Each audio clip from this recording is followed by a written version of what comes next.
So I started to do a Cubase 14 challenge for 30 days, only using Cubase 14 for all the activities and things that I do for a whole month. And this is the video showing you what I went through, how it started, how it went, and leading up to that day. So, welcome to the channel. If you are new here, make sure you guys have liked and subscribed to the channel if you haven't already. And I am your boy, X.E.L.O. Like I said, today I'll be going over what I found in Cubase 14 for these 30 days for all the things that I do usually during the month. So I'm gonna take you on this journey. Hopefully you guys enjoy. Let's go. This video is sponsored by DistroKid, and DistroKid, we already know, is the best way to get your music on all these streaming platforms, whether that's Apple, Tidal, Amazon, Spotify, and even TikTok. So with that being said, it's really easy, really fast to actually get your songs uploaded inside of DistroKid. And I will be releasing a lot more music in 2025. So if you want to actually be on this same boat, definitely join DistroKid. We can actually collab on some things this year as well. I have a link below in the description for 7% off your first year with DistroKid. So I'm not sure what you're waiting for. Like I said, I will be doing a lot more collabing on this channel for 2025. I will be releasing more music in 2025. So definitely join DistroKid. I'll see you there. Peace. All right, day one. This is where you would download Cubase 14. Steinberg makes it really easy to kind of do this. I remember when they used to have the dongle and everybody was going crazy with the dongles. Those dongles were headache, just to say the least. But yeah, they've actually evolved. Now you can just download it, which is really cool. They have like a download manager for all their stuff as well. It makes it really easy to kind of download all the stuff on there. And it's a huge file. I will tell you that. Compared to like Cakewalk and compared to like Reaper, what they actually have inside there, this is humongous.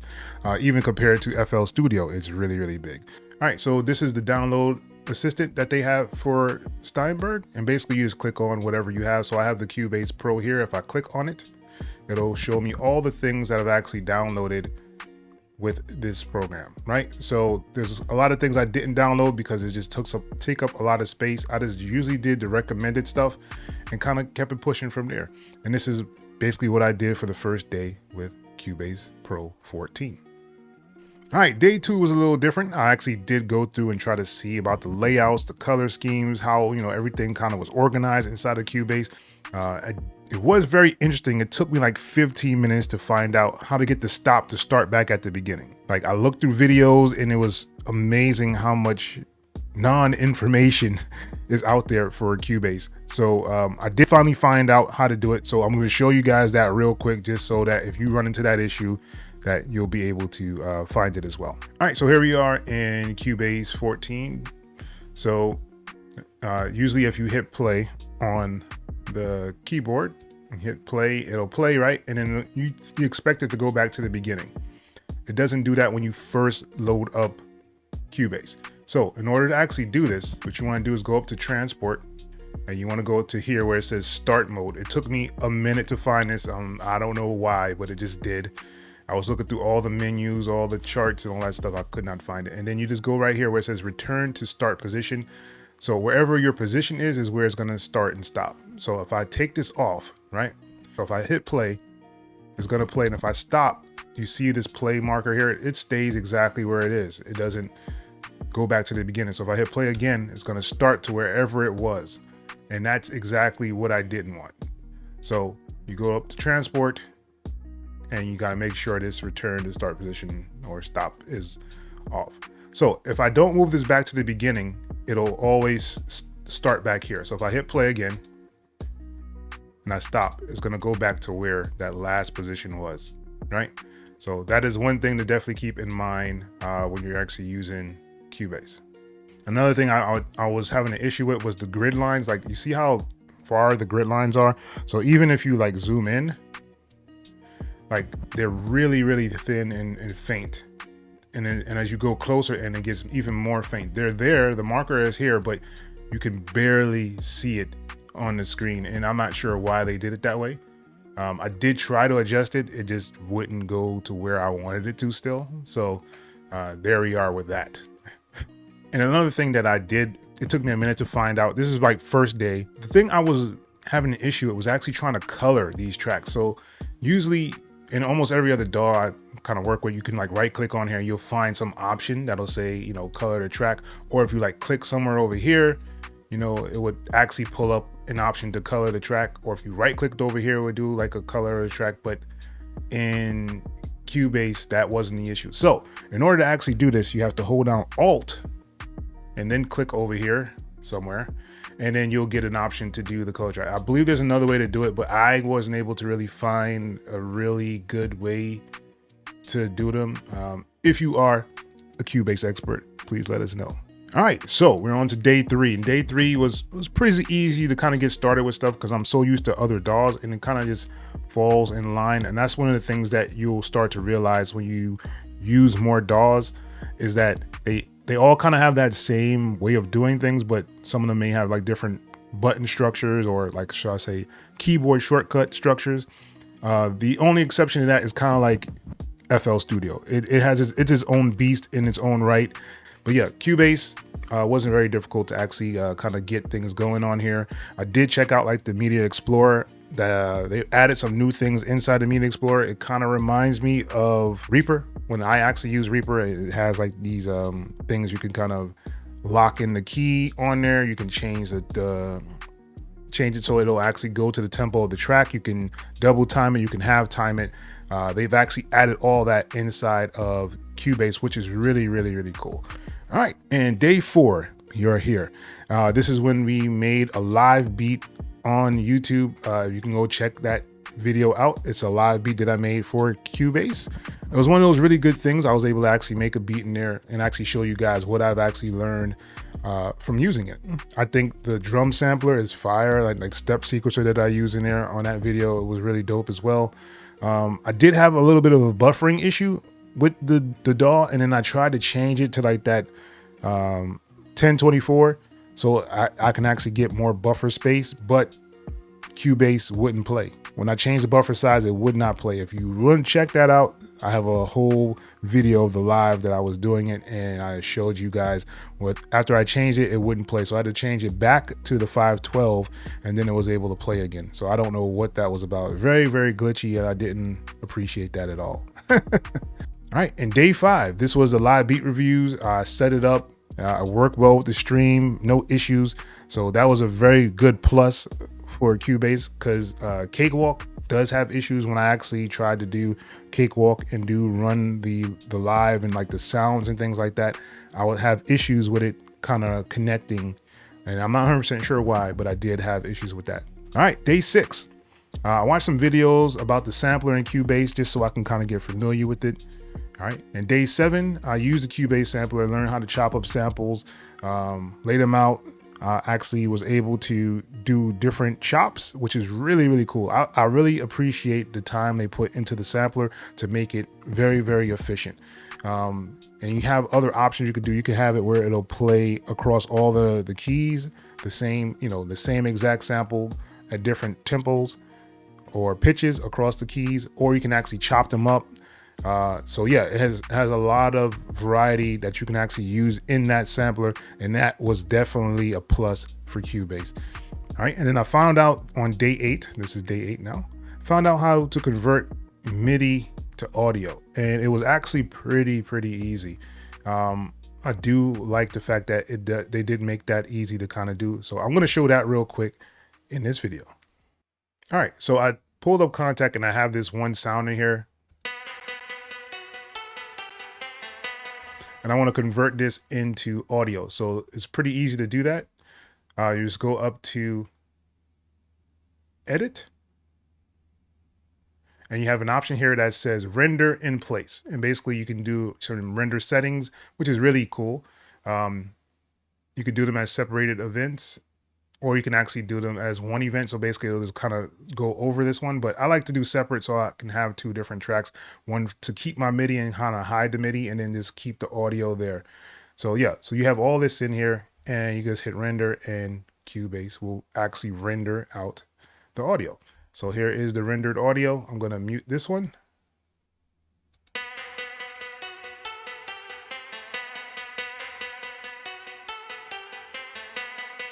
right? Really, really simple, really easy to do. If I wanted to hide this track here, I could just right click on it and give it hide selected track. So now it's actually hidden.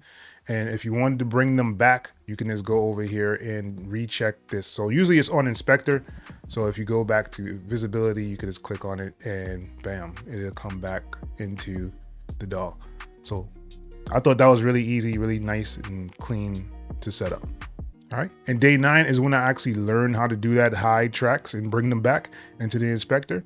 So it did take me a minute to actually find out where that was. I was looking all over the place and didn't even check that visibility right there. Right. So day 10, I worked on a beat, and I did realize that I couldn't do like the mute and solo on all the tracks like I could in all the other DAWs. So like, let's say we're in Cubase here right now, right? And we wanted to mute both these tracks. So let's say they were unmuted, right? Usually in other DAWs, you can click on one and then just kind of scroll down and it'll mute both of them. But in Cubase, it doesn't do that. You can't just like mute both of them at the same time or solo both of them just by clicking one and then kind of going down to select the other one. I didn't know you couldn't do that. Just like I didn't know that you couldn't do like the moving of the track inside of the mixer. This is a new feature that they add in here where you can actually click down here and move the stuff around inside the mixer. You couldn't do this before. And I didn't know you couldn't do that inside of Cubase, but Cubase 14 Pro allows you to actually do that and move that around inside of the DAW. Okay, so what are we on? We're on day 11. This is the day it kind of went down. Remember, I told you guys I did a live beat on YouTube. So I said, you know what, let me go back and check out that beat and see what I did. Cubase will not open that track. It just freezes before it can actually load the project up. I've tried many different ways, many different things to kind of get it to pop back up. I've tried to figure out how to do the safe modes where I can actually like kind of take things out and then figure out what was causing the issue for it to actually freeze when it's actually pulling up. I was able to actually get to the safe mode. I was able to pull up the track, but it only pulls in Cubase effects and sounds. So I wasn't able to pull in all the other stuff that I actually did. And then I had to figure out how to enable all the plugins again. And that took forever to find out. And it actually took me a couple of days to actually find that out. But if you are struggling with getting it into safe mode, you can just hold down Control, Shift, and Alt, and then click on Cubase, and it'll pop up a screen and it'll give you an option to run as basically safe mode for Cubase. But that is what I had to find out, and it took me forever to try to find out. All right, day 12 was a live beat reviews and sample flip. I used Cubase once again for the OBS broadcast. Worked flawlessly with the live beat reviews, so no issues or qualms there. So like I said earlier, on day 11, day 13 and 14, I was trying to find a way to get this safe mode working. I looked through many videos, and that's when I kind of realized that Cubase videos are not, there's not that much help out there for Cubase. I'm just gonna be honest. Like I've researched and searched for these things that happen, but it just kind of cuts itself off. Like they'll tell you, hey, this is how you get into safe mode, but they won't say how you enable all the plugins and get all the stuff and take off the ones that you think may be bad. There's no option for that. Like in Cakewalk, you can actually pick and choose which ones load up with your session. Like you can choose what plugins you think it might be and pull up the session and see if it comes up. Same thing with Reaper. I haven't done a safe mode in FL Studio, not that I can remember. But yeah, but those other DAWs, they give you an option to kind of choose, pick and choose, whereas Cubase is like all or nothing.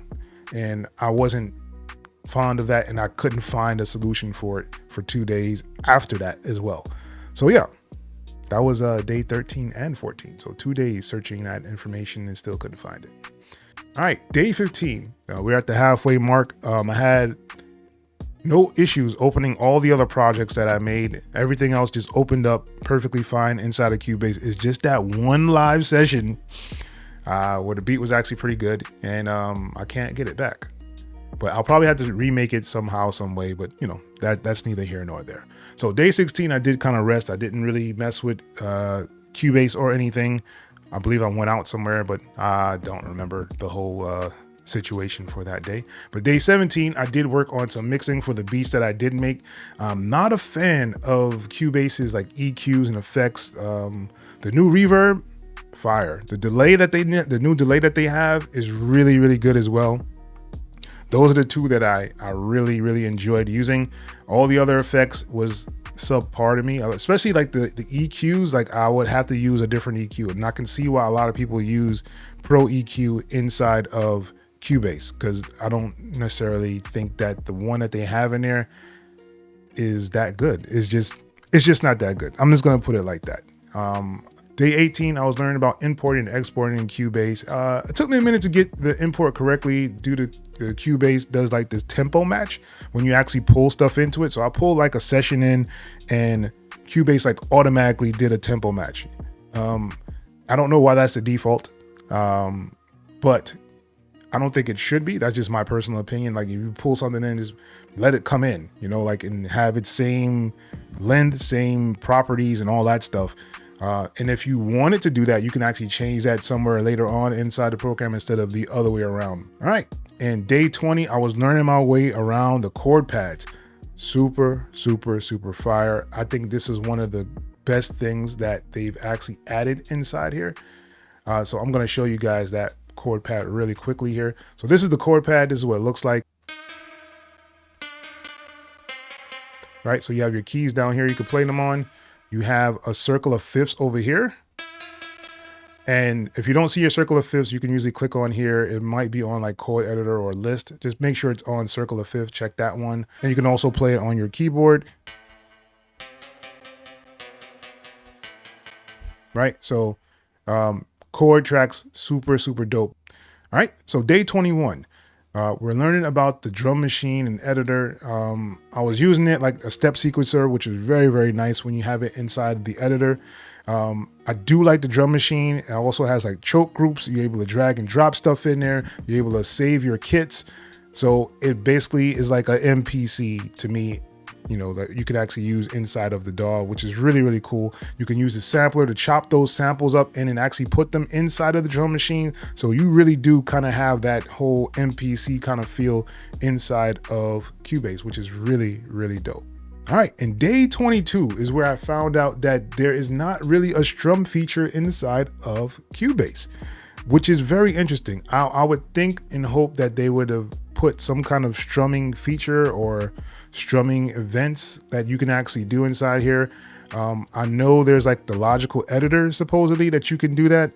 I'm gonna throw up my quotes because I couldn't find it. The only way that I found how to do it was to do the trim tool. So you have to use the trim tool in order to like kind of make your line diagonal to kind of strum the track. But it's very inefficient because you can't do like all of them at once. You have to do them like one by one. So if you have like, let's say, an 8-bar loop and you have like what 16 sections or something like that in there, you want to kind of strum all of those sections, it doesn't just do it, you know, like you have to kind of go in there and slice each one according to however you want it to actually be.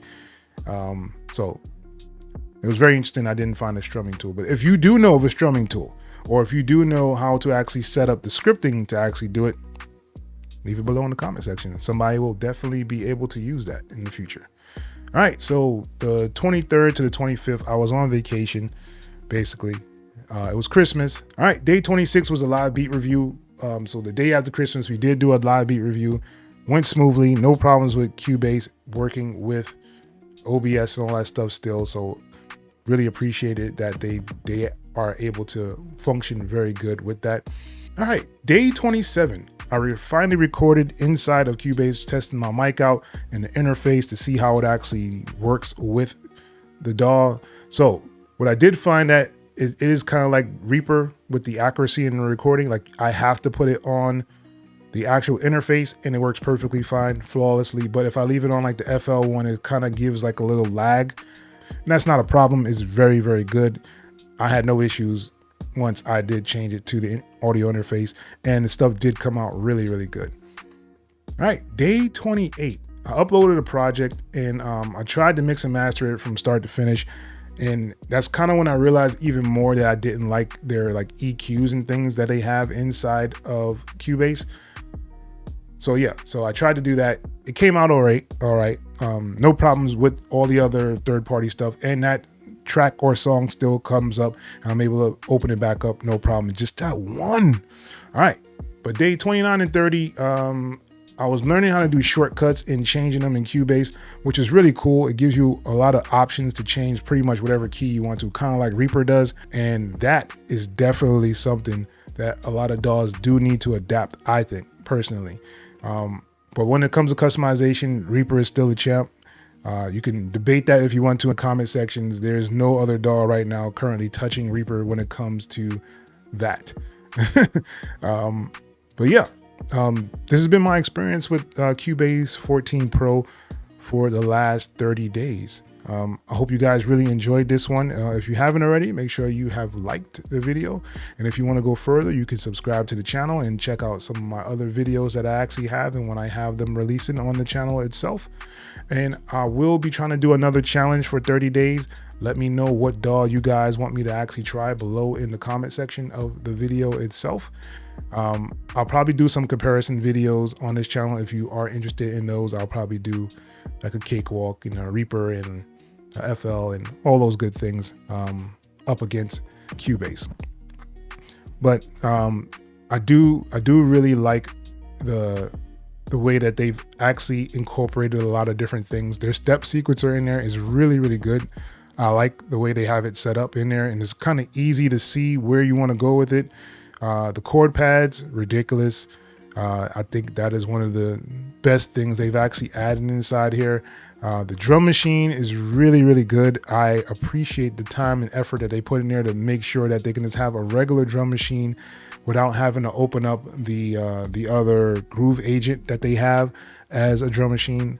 I think this will make the workflow a lot easier for people because it actually adds it into the track a lot easier.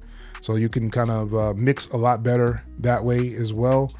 I haven't gotten a chance to use like the modulators and things like that. Like I said, 30-day challenge, not really enough time. There's no way you can actually master it or even get close to learning how to use a DAW in just 30 days.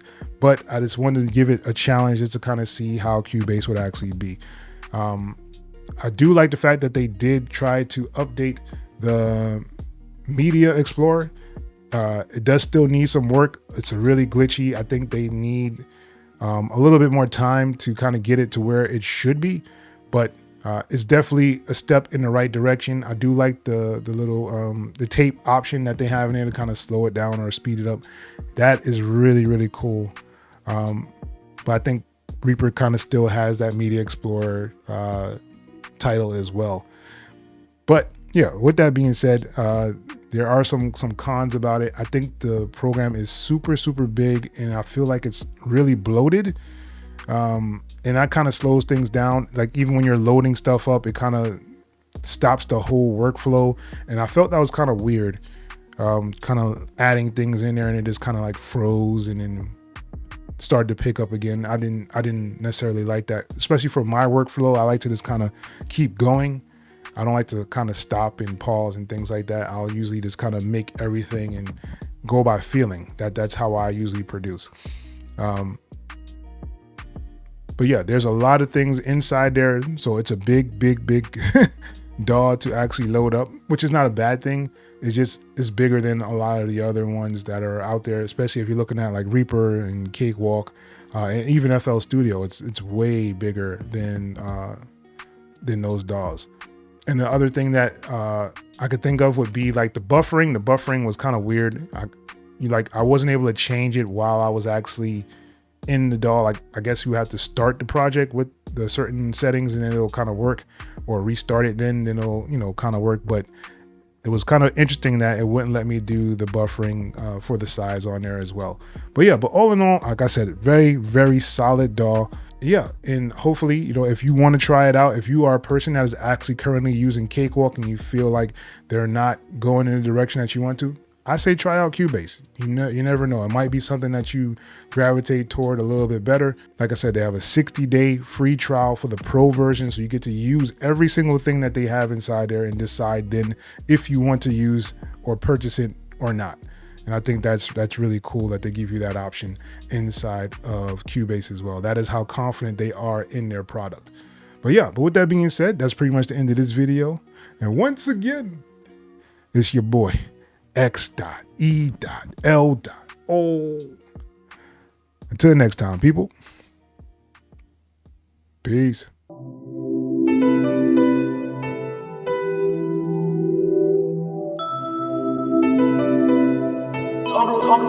AutoRewind.